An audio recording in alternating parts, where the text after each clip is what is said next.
प्रयास करने जा रहे हैं और किस तरह की तैयारियां आपकी इस समय हो रही हैं? जैसा कि आप जानते हैं कि हर साल कुछ ना कुछ द्वारका श्री रामलीला सोसाइटी कुछ ना कुछ नया कराने का प्रयास कर रही है।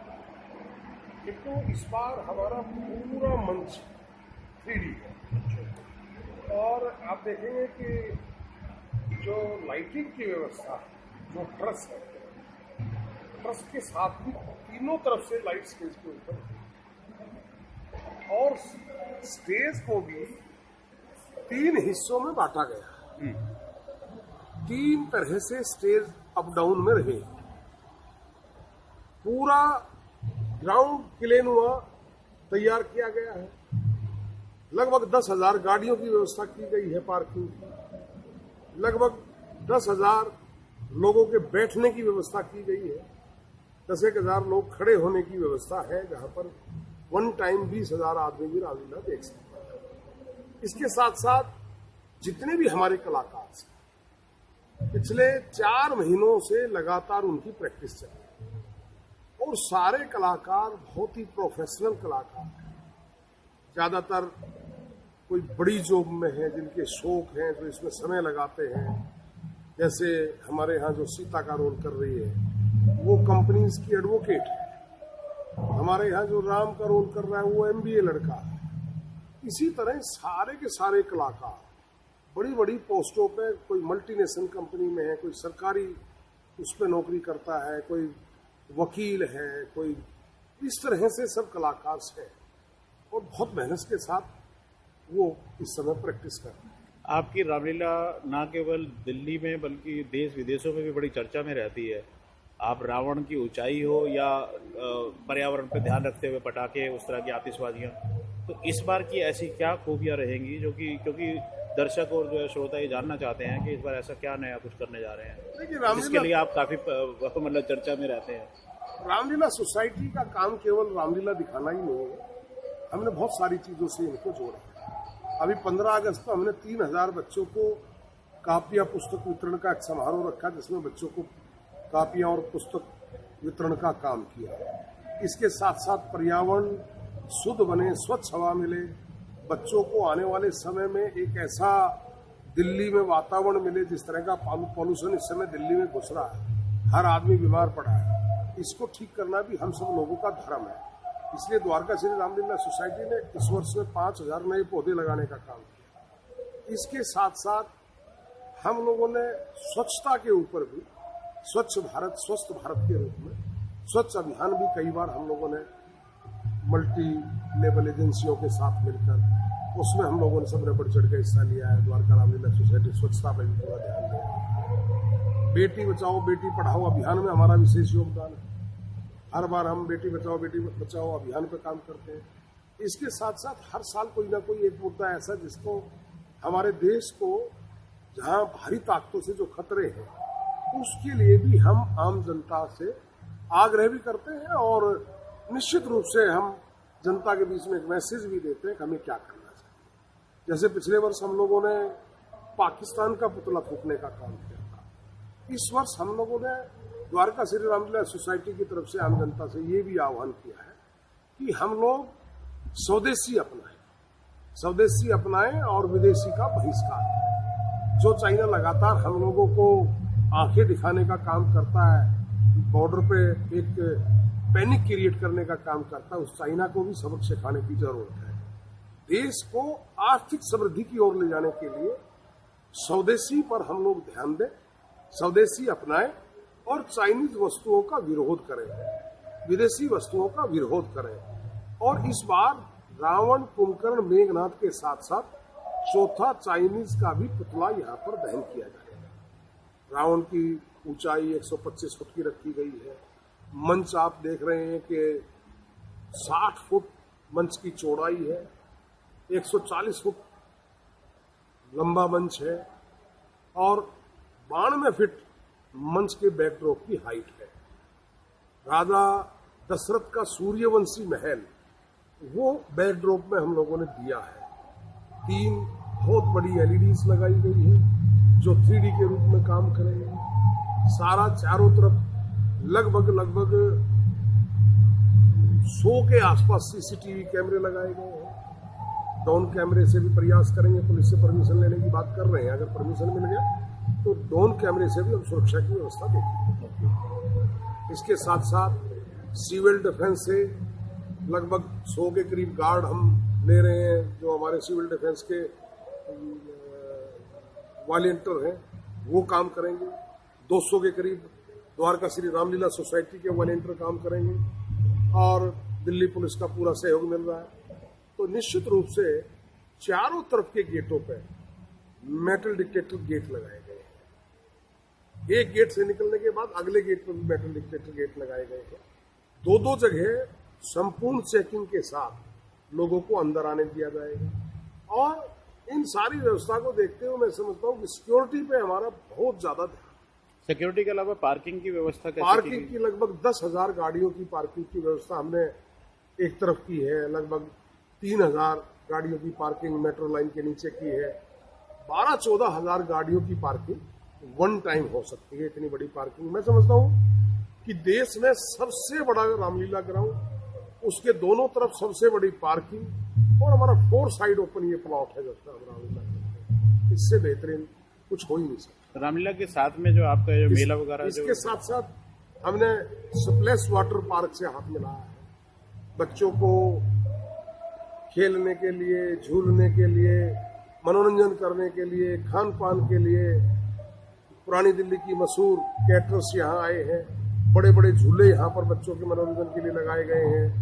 इसके साथ साथ चारों तरफ एक फैमिली वातावरण बनाया गया है ताकि हम लोग एक ऐसा वातावरण लोगों को दे सके कि भगवान राम के जो आदर्श है वो सुख शांति से बैठ के हम यहाँ पर ग्रहण कर सकें। कुछ कैजुअलिटी वगैरह के लिए भी कुछ आपने प्राथमिक कुछ ऐसी रखी है कोई प्रोविजन? देखिए, हमने पूरा इसके ऊपर ध्यान दिया है।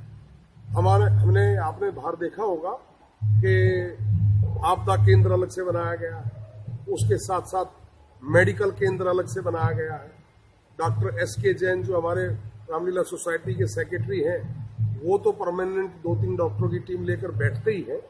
उसके साथ साथ आकाश हॉस्पिटल और वेंकटेश्वर हॉस्पिटल दोनों के डॉक्टर्स और एम्बुलेंस, उनका भी सहयोग हमें पूरा मिल रहा है। उनके भी यहाँ पर केंद्र होंगे और वो उनकी भी दोनों की एम्बुलेंस यहाँ पर होगी, दोनों के डॉक्टर यहाँ पर होंगे। तो 3 जो है मेडिकल सेंटर वो एक साथ यहाँ पर काम करेंगे। एक CCTV केंद्र अलग से बनाया गया है, प्रेस के लिए अलग से केंद्र बनाया गया है। हर तरह से फायर ब्रिगेड जो है वो परमानेंट 10 के 10 दिन लगातार फायर ब्रिगेड की गाड़ियां वो यहाँ खड़ी होगी। दशहरे के दिन हमने एक गाड़ी और एक्स्ट्रा मंगाई है। तो कुल मिलाकर चाहे फायर सर्विस हो, और इसके साथ साथ आज भी हम लोगों ने इंश्योरेंस कंपनी को बुलाया था। हम इंटायर रामलीला देखने वालों को, यहाँ के रामलीला करने वाले कलाकारों के लिए, झूलों में झूलने वाले बच्चों के लिए भी हम चाहते हैं कि रामलीला सोसाइटी की तरफ से फुल्ली इंश्योरेंस उनका भी हम लोग कराएं। 2-3 इंश्योरेंस कंपनियों से बात चल रही है, वो भी कल तक फाइनल हो जाएगा। उसमें भी हमारा प्रयास है। चारों तरफ बैरियर्स लगाए गए हैं, कोई भी आदमी जबरदस्ती कहीं से अंदर घुस नहीं सकता, कोई गाड़ी अंदर से घुस नहीं सकती। ट्रैफिक पुलिस से विशेष व्यवस्था करने के लिए कहा गया है। तो चारों तरफ पथ प्रकाश की व्यवस्था की गई है कि रामलीला छूटने के बाद लगभग आसपास 4 से 5 किलोमीटर के बीच में द्वारका रामलीला सोसाइटी की तरफ से लाइट की व्यवस्था की गई है ताकि लोगों को जाने में आने में आसानी रहे और किसी तरह की कोई दुर्घटना ना घटे। और जहाँ तक यहाँ पर लोकल लोगों के अलावा आपके यहाँ देश विदेशों से भी लोग आते हैं, और कुछ मुख्य अतिथि पिछली बार जो है राजनाथ सिंह जी जैसे कैबिनेट मिनिस्टर भी यहाँ पर आए।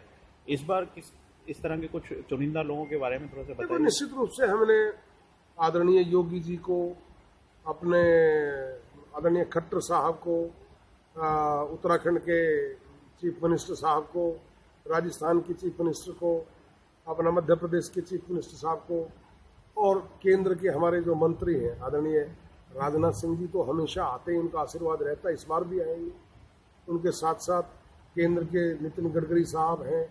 हमारे ऐसे बहुत सारे सीनियर लीडर्स, कैबिनेट मंत्री, पार्टी के बहुत बड़े लोग, पार्टी के पदाधिकारी, और इसके साथ साथ कुछ एम्बेसडर्स हैं, कुछ प्रेस मीडिया से बड़े लोग हैं, मीडिया घराने के लोग हैं, वरिष्ठ पत्रकार लोग हैं, और उसके साथ साथ समाज में जो बड़ा नाम रखते हैं, जो समाज को एक दिशा देने का काम करते हैं, ऐसे प्रतिभाशाली लोगों को भी यहाँ पर आशीर्वाद लेने के लिए विशेष रूप से हम लोगों ने बोला। कब से आयोजन आरंभ हो रहा है और कब तक चलेगा?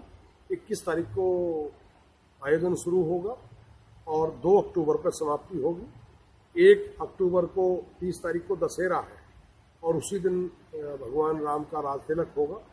1 तारीख को विशेष रूप से डांडिया का प्रोग्राम किया गया है और 2 अक्टूबर को महात्मा गांधी जी के जन्मदिन पर द्वारका के हजारों बच्चे एक साथ यहाँ पर पेंटिंग करेंगे और रिटर्न एस्से का भी एक आयोजन किया गया है, जिसमें कैश प्राइज भी रखे हैं, शील्ड भी देंगे, उनको सर्टिफिकेट्स भी देंगे और इसके साथ साथ उनको रिफ्रेशमेंट भी देंगे बच्चों को। और शाम को फिर 7 से 9:30 बजे तक हमारे देश के जो राष्ट्रीय कवि हैं, वो उन राष्ट्रीय कवियों के द्वारा एक बहुत सुंदर कवि सम्मेलन रखा गया है।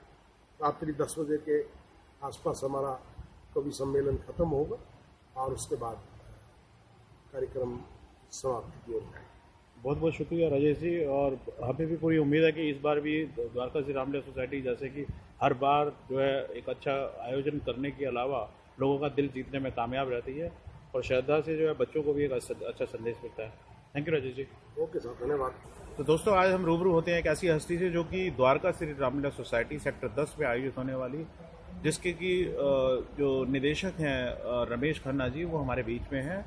आइए उनसे जानते हैं कि किस तरह की तैयारियां वो कर रहे हैं और किस तरह के आर्टिस्टों के साथ और क्या कुछ नया परोसने जा रहे हैं इस बार। रमेश जी, आपका स्वागत है। मैं जानना चाहता हूं कि किस तरह की तैयारियां आपकी चल रही हैं इस बार रामलीला में। नमस्कार। तैयारियां तो मेरी अपनी व्यक्तिगत तैयारी तो करीब 4 महीने से द्वारका के साथ जुड़कर चल रही है, लेकिन बीच बीच में हाँ आर्टिस्टों को देखना और उनको सेलेक्ट करना, और ये देखा कि बैकग्राउंड मैंने ज़्यादातर आर्टिस्ट की देखनी चाहिए कि अगर वो थोड़ा सा उनकी पढ़ाई लिखाई या कुछ इस तरह से है, ताकि किसी को हम कैरेक्टर देते हैं तो क्या डीपली उसमें जा भी पाता है या नहीं, या सिर्फ वो लाइनें बोल के और चला जाए। तो थोड़ा सा मैंने इस बार उन चीज़ों को ध्यान दिया। तमाम आर्टिस्ट अच्छी बैकग्राउंड से हैं, पढ़े लिखे हैं, रंगमंच से भी हैं, मीडिया से भी हैं, मॉडलिंग से भी हैं, और कोई एडवोकेट है तो कोई MBA किया हुआ है, किसी ने अपना कुछ कार्य कर रहा है। राम एक अच्छी पोजीशन पे है, लक्ष्मण जो है वो मॉडलिंग से है, सीता एडवोकेट है, और भी बहुत सारे तमाम हैं, और कुछ परंपरावादी जो हमारे साथ सिर्फ साल भर में सिर्फ एक ही जगह काम करते हैं, वो है रामलीला, और जिनको सिर्फ यही अवसर मिलता है। तो उन दोनों का तालमेल बिठाना थोड़ा दिक्कत तो होती है कि या तो वो वैसे हों, परंपरावादी हों, या एक नई आधुनिक सोच के साथ जुड़े हुए हों। लेकिन मैंने स्क्रिप्ट में ऐसा तालमेल बिठाने की पूरी कोशिश की है।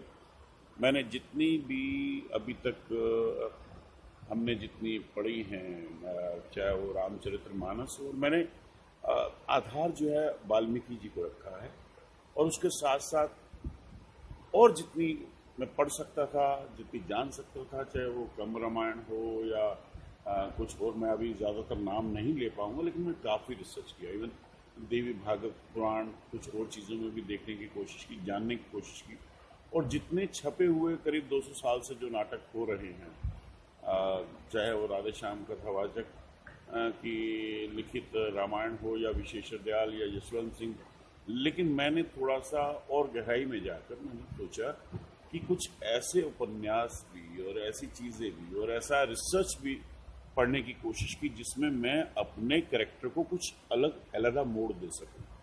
और उसमें मैंने मेरा एक आचार्य चतुर्सेन शास्त्री जी का जो रिसर्च वर्क है, वयम रक्षामम, मेरा ज़्यादातर उसमें दिलचस्पी रही, और कुछ अपनी कल्पना शक्ति के द्वारा जो है मैंने चीज़ों को आज के संदर्भ में भी जोड़ने की कोशिश की गई।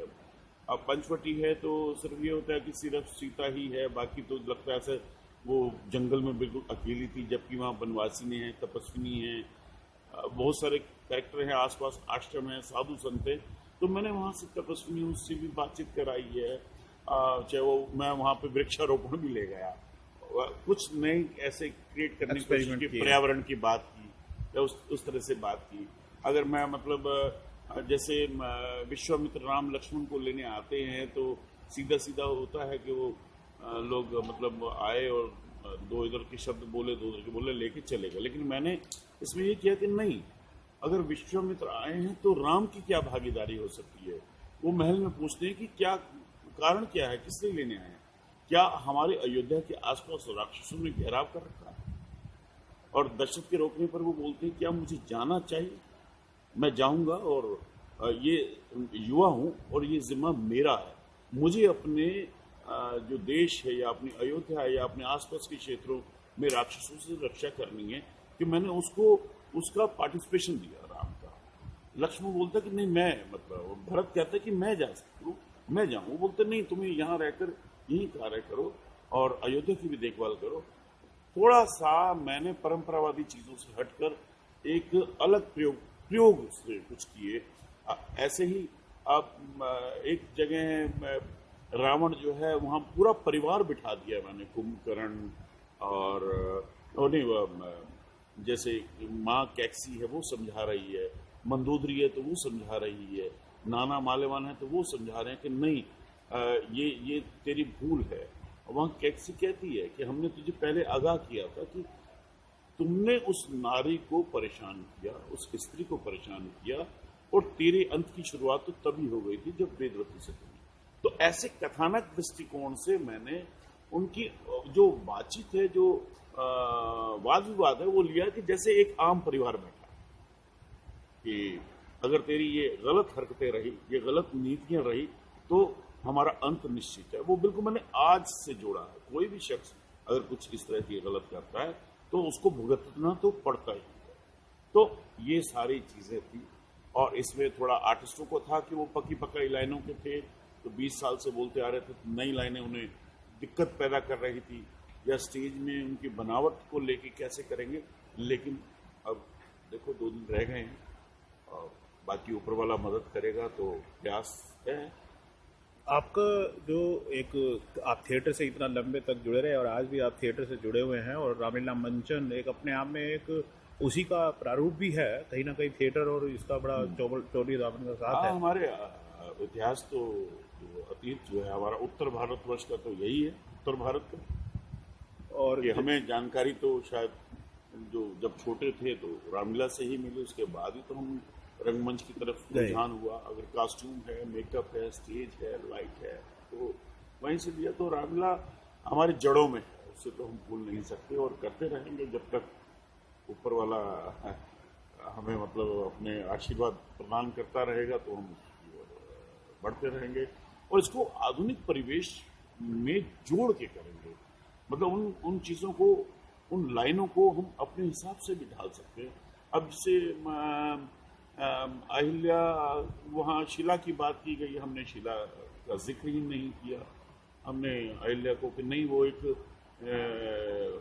जैसे कहते हैं ना, घर से बाहर निकाला दे दिया हो और राम उनको बंधन मुक्त कर रहे हैं, या ऐसी वेव्स हैं, या वह ऐसा आसपास का एटमॉस्फेयर है जिससे निकल के नहीं आ रही, और एक समाज में उसको जीने के लिए एक मार्ग दिखाते हैं।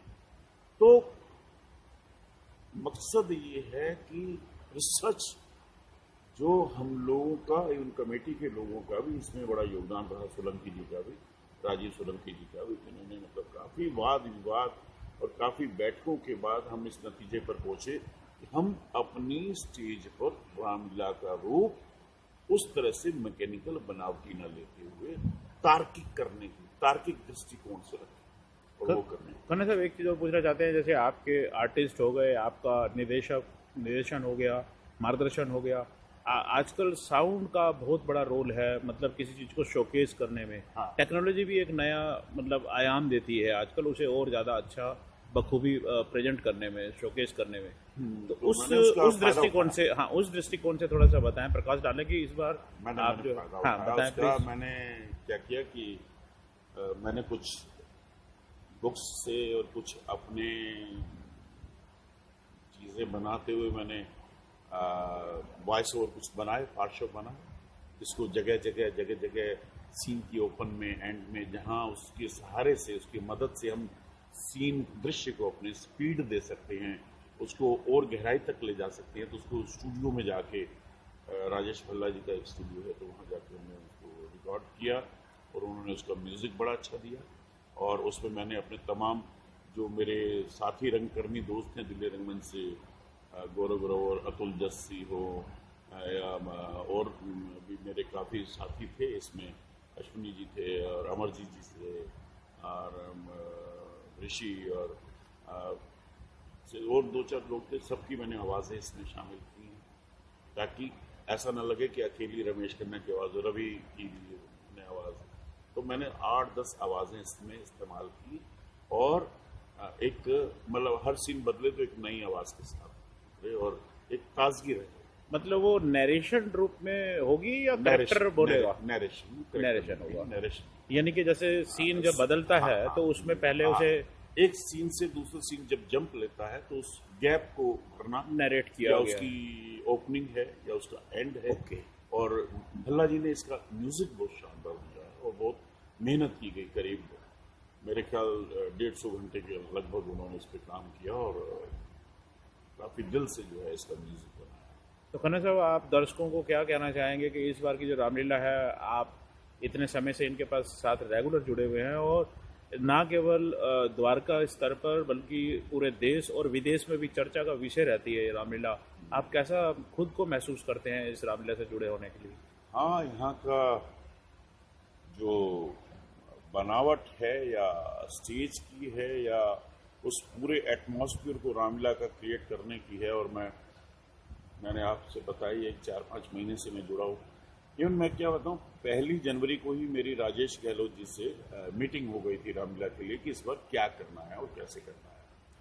और जो अपने नेताजी हैं राजेश गहलोत जी, जो इस रामलीला के संस्थापक हैं, और उनको तो मैं भाई नमन करता हूँ कि 1 जनवरी को मेरे से मीटिंग हो रही है और कि किस तरह से आर्टिस्ट लेने हैं, इस बार हम रामलीला किस तरीके की करेंगे या कैसा हमारा स्टेज का डिज़ाइन होगा या किस तरह से हमारा म्यूज़िक होगा, ग्राउंड कैसा होगा। और मैं देख रहा हूँ कि रात दिन लगे हुए हैं धूप में, बरसात में, और अपना उनका काम जारी है। उनके ऑफिस में जाओ, 50-60 लोग सिर्फ रामलीला की ही चर्चा हो रही होती और उसके अलावा कुछ मुझे दिख ही नहीं रहा। तो ऐसा लग रहा है कि पूरा राममय वातावरण में हम जी रहे हैं और वो उसका रिजल्ट आज दिख रहा है। यहाँ किस तरह से इतना, शायद दिल्ली नहीं, मैं समझता हूँ हिंदुस्तान में इस तरह से ग्राउंड को इस तरह से शेप देना, स्टेज को देना, और ये मैं तो अब इसको इंटरनेशनल उस तरफ ले जाना चाहूँगा। बाकी